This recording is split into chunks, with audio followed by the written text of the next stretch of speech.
আজকে ঈদের দিন, আপনার মনটা অনেকটা খারাপ, এটার কোনো কারণ জানতে পারি কি? দেখেন, যাও বছর এই ঈদের ঈদের দিনে, খুশির একটা দিনে এই জায়গা থেকে একটা গেদি পড়াইছিলাম। এই গেদিটা মানে আমার লাইফটা ধ্বংস করে দিচ্ছে। হ্যাঁ, মানে আজকে দেখতেছি যাও বছরের কথা, এই এই জায়গায় ওই গেদিটা দেখতেছি 30% গেদে গেল আমার জ্বলাবেন দিকে, মানে 30% গেদা গেল কথা কইতেছে, বুঝছেন?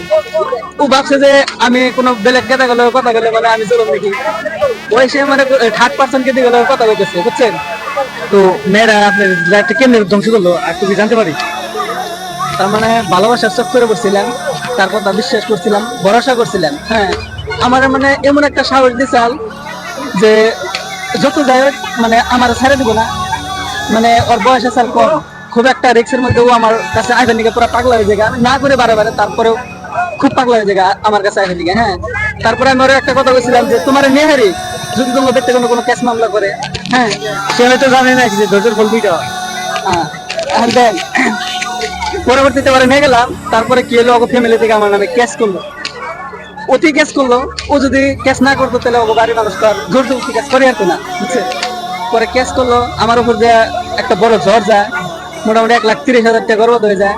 হ্যাঁ, মানে আমি বাইক কিনতে নিয়ে পয়সা নিয়ে আসছিলাম ঘরে, বিশ্বাস করে ভরসা করে মানে ওরা নিয়ে গেলাম। তারপরে কেস করলো দিকে, তারপরে আর ওর নেওয়া হলো না। আর পয়সা লাগে, পয়সার লোভে কেস করছে যেহেতু, তাহলে তোমার পয়সাই নাও, আমার আশা করো না। মানে এই বেজালার পরে কতদিন আমার কাছে ঘুরছে। হ্যাঁ, আমার কাছে আইফা দিচ্ছে, কিন্তু আমি কইছি যে দেখো, তুমি যে আমার নামে কেস করছো, তুমি যে আমার মাইরে ফেলাবে না তার কি গ্যারান্টি আছে নাকি? যে আমার নামে কেস করে হারে, ও যে আমার মাইরে ফেলাবে না তার কি গ্যারান্টি আছে? পরে এই কথাটা কই রে, তোরা যদি পাইতাম হয়তো সারা জীবন কান্না করো লাগতো। আমি বর্তমান খুব হ্যাপি আছি। হ্যাঁ, তোর দেখ, তোর তো খালি পয়সাটার লোক, পয়সাটা তো তোরা চিনস, একটা লাইফ যেটা ধ্বংস হয়ে যায়, ওটা তোরা বুঝবি না। আমি দোয়া করি তোর যেন ভালো মানে ইনকাম আল্লাহ স্বামী তোর লাইফে জুড়ে, যাতে কোনোদিন পয়সার অভাব না হয়। তো লাস্টে একটা কথা বই, যে মেয়ে মানুষ যত ভাই হই চলো না নিশ্চিত।